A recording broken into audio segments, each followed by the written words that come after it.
Johnny, you obviously decided it was worth coming down here today. It was obviously a long way from your hotel. Just can you explain a bit how important familiarity is with a stadium ahead of a big game like this? And maybe Richie could explain why Joey and Connor didn't perhaps come and do their kicking. You go first. The boys done their captain's run. We done some stuff this morning, so I was feeling that we didn't want to do two things in the one day, so that they decided to sit it out. Both guys are comfortable with where they're at. Johnny likes to go and likes to see the stadium. He's never been here before. Joey was here a couple of years ago, so it was just a case that we left it up to the players themselves, and that's the way that cards fell, really. Yeah, and same for me. I just didn't want to break routine really before a big game. I've never not kicked in the stadium the day before a game. I wasn't going to start something new now. So I just wanted to get my preparation done as usual. Had the bus to myself, as you saw. Had the pitch to myself, which was a bit strange. But yeah, I able to chill out in the bus and do the same on the way back. Johnny, you described on Monday that this game, obviously tomorrow, is the biggest of your career. How do you go about preparing for that, more or less keeping a lid on everything that distracts from that? It's pretty easy when you got the quality of coaches that we have, the quality of captain that we have. So we basically just listen to them. We go with what they're saying. We've got a good leadership group around Rory, and we've just been day by day focused. You know, you can't play the game on a Monday or a Tuesday. We'd have done okay if we played it on Monday because we trained brilliantly, or on Tuesday. But you can't win it during those, but you can prepare really well and you can put yourself in with the best chance of doing it. And we've done that all week. We've had a good week's prep. You know, guys are going in fresh and ready to go. But you know, we've had weeks like that where we haven't performed, and we've had weeks like that where everything's gone perfectly and we've played brilliant. So nothing really counts until tomorrow kick-off time, and we got to produce the goods then. Thank you. Gentlemen here, please.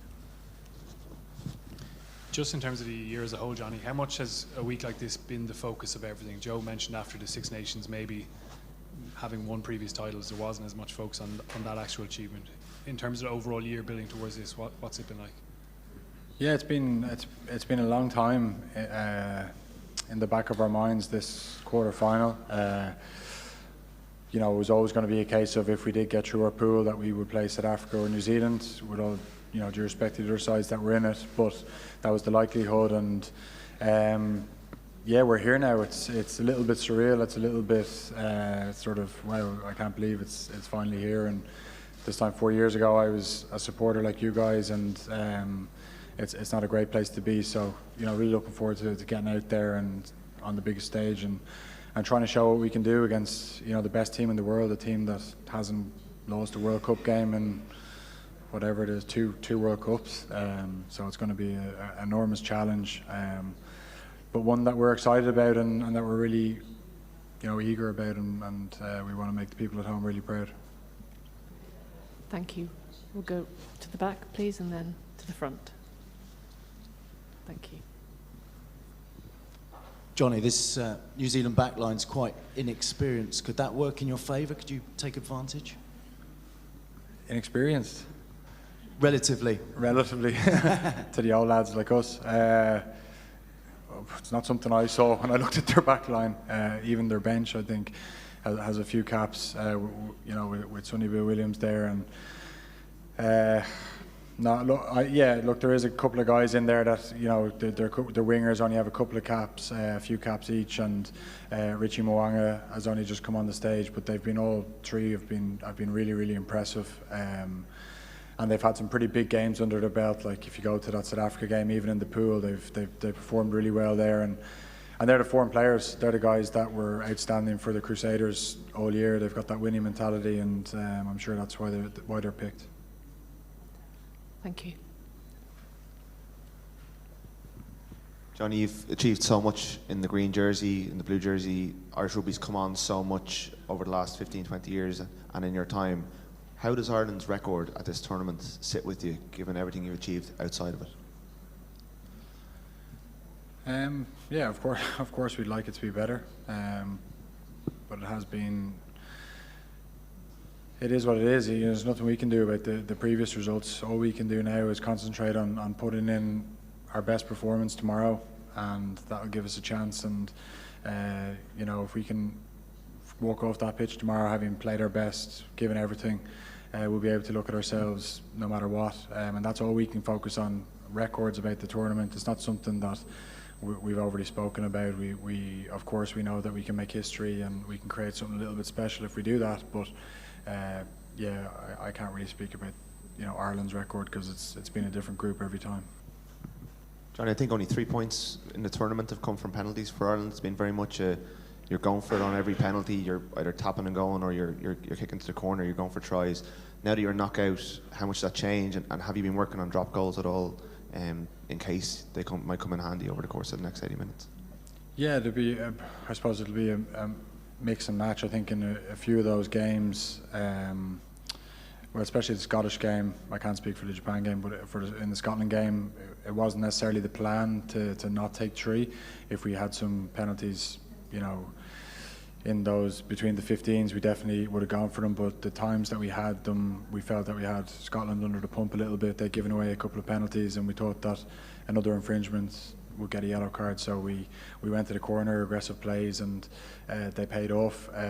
Against Samoa, we were really going for that 5 points to make sure that we got into the quarters. Same against Russia. So yeah, it'll be a different game tomorrow in terms of when 3 points are on offer. We might take them. We might not. We might try and be aggressive. But yeah, it's all really how the game is going and the balance. But been preparing the same every game. Like, you know, we took a lot of penalties today out in front, a lot of drop goals, and yeah, if they're required tomorrow, we'll go for them. Thank you. Gentleman here, please. Just on the knockout rugby kind of element of it, obviously Ireland haven't won one, All Blacks have, but how useful are things like Leinster's achievements, or maybe even a Grand Slam run? Do you feel like you have some sense of an ability to be good in knockout rugby?